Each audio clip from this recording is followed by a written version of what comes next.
The Drift and Ramble podcast is sponsored by Hypervape. Hypervape.com. Today, you can easily travel back in time to see a real ghost town.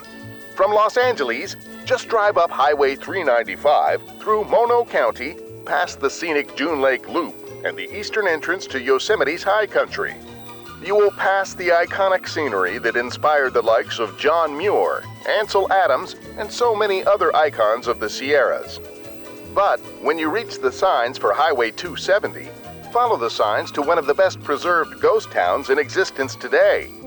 It's just down a rugged stretch of unforgiving mountain road that eventually leads you to Bodie, California's rough and tumble reminder of the bygone days of the Old West. Welcome to the Drift and Ramble podcast. I'm Steve Blizen. Each episode will explore true stories and American legends. From the pages of history and a few stories handed down over the years, we'll look at the people, places, and events that helped shape a nation. Stories of survival, notable frontier men and women, explorers who struck it rich, and the outlaws that stole it from them. There'll be studies of saloon girls, swindlers, banditry, and bad men, profiles of lawmen and American Indians, and the good and evil that existed between them. We'll amble through the past, we'll delve into the folklore of the times, and maybe even uncover a ghost story or two. So, saddle up, or settle in, for the Drift and Ramble podcast. This is Season 1, Episode 4. We'll be back after this message. Come on, Billy. Let's ride out after them bandits that robbed the train. Hang on a second, Clem. My vaporizer won't charge. Now how am I gonna have a smoke? Well, Billy, it looks like you should have chose Hypervape. When it comes to e-cigarettes, why settle for something you picked up in the back of a saloon? But Clem, I spent a lot of money on this thing. How much you spend isn't how you measure quality.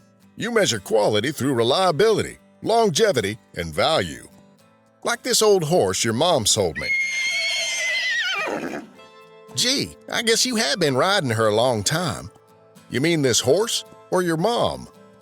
Why don't you mosey on over to hypervape.com and place an order, Billy? Old Paint and I will catch up to those bandits. Remember, hypervape.com.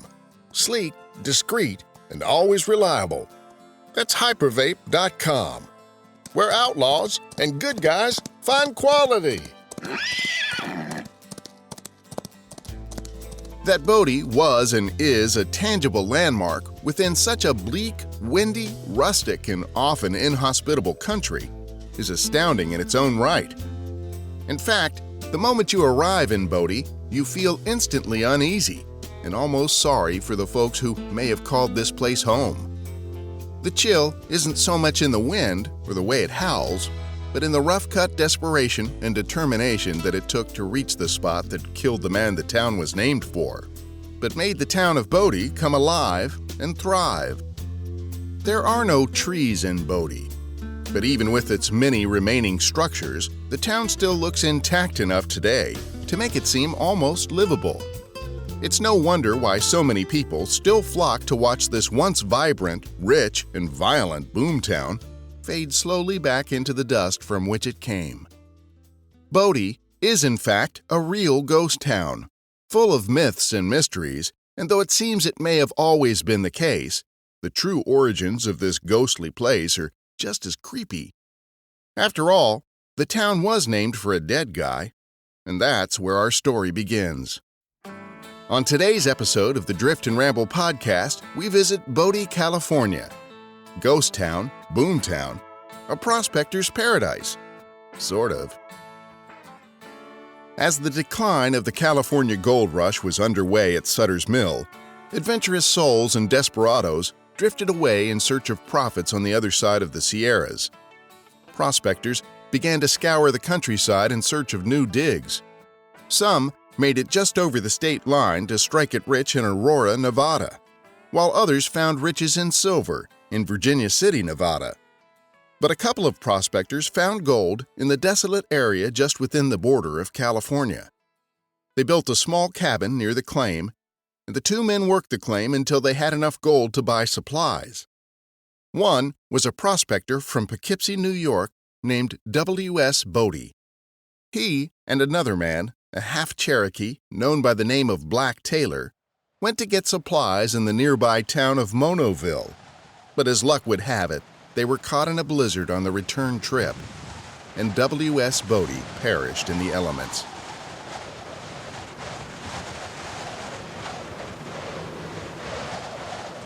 It's been said it was so cold and the snow so deep the night that Bodie died that Black Taylor couldn't find the man's frozen body when he returned with the sled the next day, and Bodie lay there, frozen until the next spring.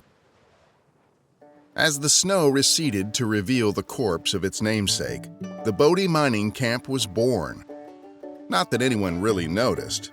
In fact, all the attention was captured by the headline-grabbing Comstock load in Virginia City and the nearby Bonanza in Aurora, Nevada, a town where a young Samuel Clemens would eventually travel to become Mark Twain, despite his hardships on the road. The year was 1859, and the gold rush at Bodie had barely begun.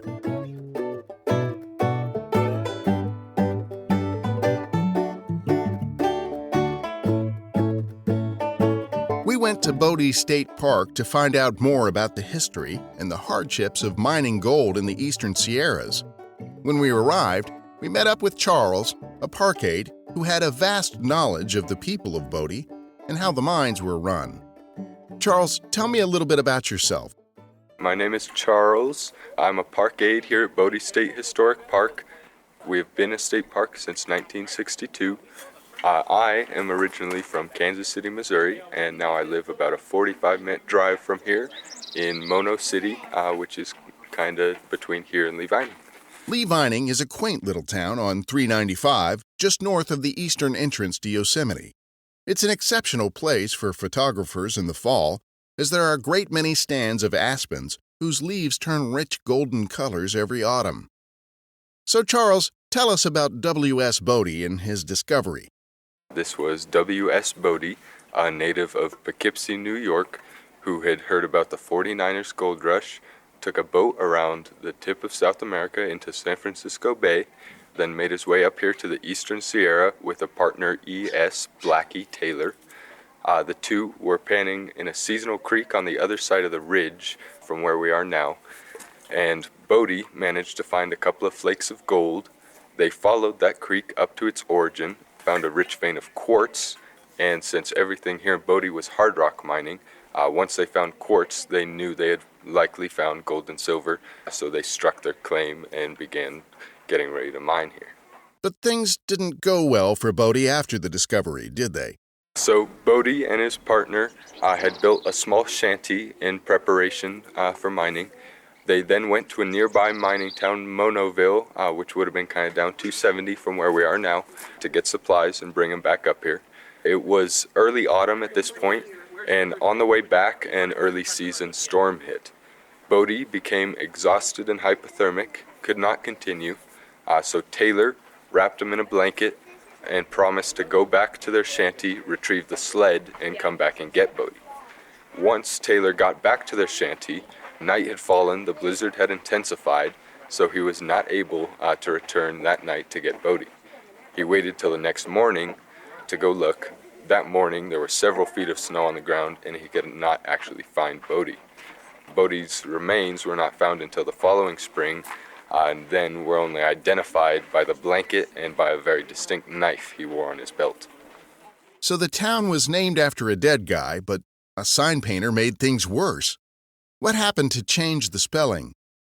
So Bodie, if you look at historical records, you'll notice his last name was spelled B-O-D-E-Y, whereas the town is spelled B-O-D-I-E. And this discrepancy happened when we got our township. Someone was hired to paint the town sign, an illiterate man, and he spelled Bodie B-O-D-Y. Nobody wanted the town to be named Bodie, so the sign got remade, misspelled again as B-O-D-I-E, and it kind of stuck from there. How big was Bodie in the very early days after this discovery of gold? There were only maybe 50 to 100 people up here immediately after Bodie's discovery of gold. They were putting in experimental mining shafts, mining with arrastras, which are basically large containers with a mule team running around the outside to crush the rock. Nothing was really going on. They weren't making much profit. People were kind of starting to lose hope in Bodie and sort of thought Bodie's initial discovery was a fluke. The occasional reports of gold and silver finds drew the attention of the Empire Mining Company, and in 1864, the company invested heavily in their quartz mining operation. A railroad was built, and lumber was brought in to start the construction of the Empire Stamp Mill, homes, and storefront buildings because there are no trees in Bodie. Over the next 2 years, the Empire Mining Company would invest $300,000 in outfitting their mine with state-of-the-art steam-powered machinery. But slim profits drove the company to abandon the mine, and rumors that Bodie was a bust began to circulate.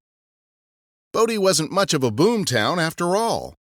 In fact, Bodie's gold was often less pure, worth less money per ounce due to its high concentrations of silver. Even the look of Bodie's gold was different. It's lighter in color and looks less gold-like in appearance. The ore was considered low-grade in most cases. Was Bodie just a fluke? Still, a few brave men persisted. They worked the bullion lode mine with diligence until a freak accident occurred and the mine collapsed one night. They saw the puff of dust coming out of the shaft that night, went in the next morning, and discovered that the richest vein of gold this side of the Sierras had been uncovered. The year was 1875, the same year the Syndicate Mining Company happened to purchase the abandoned Empire mining property, and the town seemingly blossomed overnight. Burning through some 300 cords of firewood a day, the steam-powered town was churning through wood like an infestation of termites, save for the fact that there are no trees in Bodie. So every splinter, every twig, had to be brought in on the train or by wagon. We are above the timberline for this part of the Sierras. There were never any trees growing naturally here in Bodie. A few of the houses in the heyday did actually plant trees for shade and decoration. But for timber, for fuel, heat, and building, originally everything was just brought in from nearby cities by mule-drawn freight wagons. This was terribly inefficient, and as more people started to make their way to Bodie, the demand for wood became higher, and they could jack up the price very high on these cords of wood. A cord of wood, while the mule-drawn ore carts were bringing wood in, would have cost about $13. For comparison, an ounce of gold was only $20. Later, there were two stockholders in the Standard Mill who realized that they needed a more efficient way to bring wood here to Bodie. So they purchased a parcel of land on the south side of Mono Lake with the large Jeffrey pine forest. They built the Mono Mills there, and then from the mills to Bodie, the Bodie and Benton Railroad, narrow gauge railroad that began supplying all the lumber for Bodie. But the boom was on, and the town quickly became swollen with inhabitants. We had about 8,000 residents here in Bodie, so there was a lot going on, obviously. Lots of rainbow chasers came up here, as we call them, looking for gold and silver, trying to make a better life for themselves, strike it rich. Once they got up here, they often found reality to be a lot different from what they had imagined. Conditions were harsh in Bodie. Illness was common and often fatal. The winters were deadly, with snows often accumulating 15 feet or more. Summers were hot, and the mines were vile. What was dust in summer turned to mud in fall, and in winter, the arduous journey for supplies was rife with risk, be it the elements or the bandits along the trail. The weather is brutal up here. We have a huge range. It can get into the mid to high 90s, so not terribly hot, but it's very dry up here, so it can be pretty brutal. The winters are even worse. We can get down to about -30 before wind chill. We can get 15 feet of snow with 20-foot drifts, and it's was very difficult living here in Bodie. We have several photos that show people digging tunnels throughout the town to be able to function and operate in the winter. One man claimed that in his first week in Bodie, there were 6 fatal shootings. The stagecoach that ran between Aurora and Bodie, just 14 miles away, was said to have been robbed frequently. But that wasn't the worst of life in Bodie. There was a lot of pollution here in the basin, human waste, no sewage or sanitation, animal waste from mule teams that would bring in supplies, mercury and cyanide used in the milling processes, wood smoke from the boilers that ran the steam engines, and also a lot of sound pollution from the mills. The stamp mills ran 24 hours a day, 6 days a week. A stamp is the mechanism that actually crushes the rock. It weighs 800 to 1,000 pounds and goes up and down 90 times per minute. So it was incredibly noisy here in town. They say you could hear Bodie about 3 miles out. They also say that on Sundays, the one day the mills weren't in operation, the babies couldn't sleep because they missed the lullaby of the stamps. So it was very dirty, pestilential, kind of disease-ridden here in town. The cemetery is full of the graves of small children who never made it past their early years here in Bodie. And then there was also a lot of kind of drunken violence here in town. As you said, there were over 65 saloons serving a population of about 8,000 people. So there was often a lot of gunfighting and general violence in the town.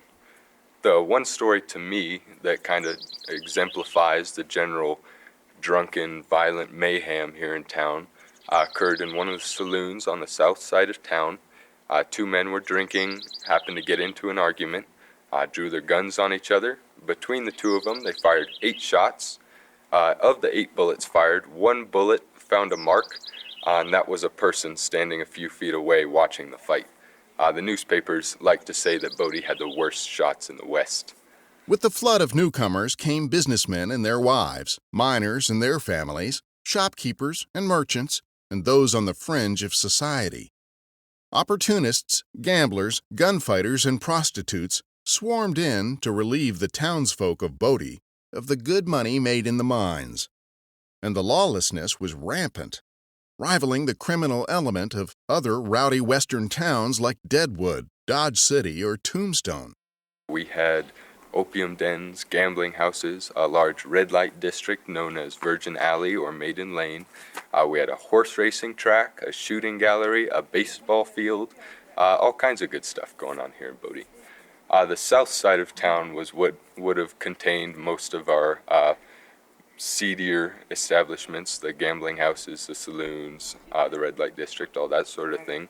Once you got far enough south, you would have actually hit our Chinatown here in Bodie.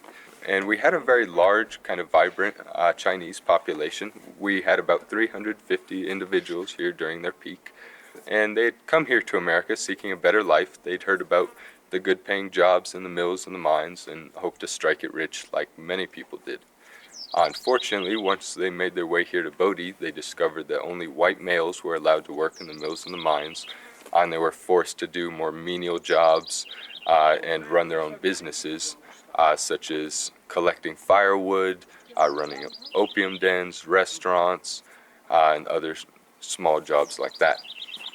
Still, they were a very vibrant community, and they kind of thrived in their own right. Our Chinatown actually had the first religious establishment in Mono County. Before either of the 2 churches were built in Bodie, they were both built in 1882. There was a Taoist temple in the Chinatown that came before any other religious establishment in the county. Bodie soon had its own reputation for violence and debauchery. In fact, the reports of stagecoach robberies, saloon brawls, and shootouts overshadowed any news from the mines. The town, named after a dead man, was becoming famous for its murderous ways. What served as law enforcement at the time was mostly ineffectual. So prevalent was crime and murder that the bad man from Bodie became a common saying during the times. Bodie was a place known throughout the country for being the wildest of the West. With the discovery of dead men in the street so common, the phrase A man for breakfast became the term used to describe a body found in the morning after a wild night. The town boasted 2 banks, 3 breweries, a half-dozen hotels, and 65 saloons. It had its own Chinatown, 4 opium dens, a thriving red light district, and a growing opium addiction problem. Fights were common, and lawmen were scarce. Fed up and fearful, the townfolk formed vigilante committees and sometimes took care of their problems without the majesty of law. A 601 organization, as it was known, was born of the same kind of lawlessness in nearby Virginia City, Nevada. The townsfolk banded together and engaged in hemp practice to eliminate undesirables from the town. Some folks incorrectly think that 601 stands for 6 feet under, no court, and 1 rope. But this is a new and modern myth, according to the extensive research of Michael H. Pyatt, author of Bodie, The Mines Are Looking Well Today, a thoroughly researched history of Bodie. But lynching a man in Bodie was no simple task, because in Bodie there are no trees. The problem of from where to hang a rope held little sway with vigilantes when Joseph DeRoche shot Thomas Treller in the back of the head on a frigid January night in 1881, though. It seems the two had some disagreement over a woman, presumably Treller's wife. The two were witnessed walking quietly side by side past Kilgore's Market when, according to witnesses, Treller stepped down off the sidewalk, and DeRoche calmly shot Treller in the back of the head, killing him instantly. DeRoche was consequently jailed, but that night the townsfolk removed DeRoche from the protection of his jail cell. DeRoche was found swinging from a rope, with a note pinned to his body that read, "All others take warning. Let no one cut him down. Bodie, 601." The sheriff was temporarily demoted for allowing the lynching to take place. It was a common practice for miners and outlaws alike to stash their riches in old caves and burrows. Many of these secret caches were never found. It's been said that there's plenty of treasure to be found near Bodie, too. One miner had amassed a pile of gold, said to be worth about $25,000 in 1880.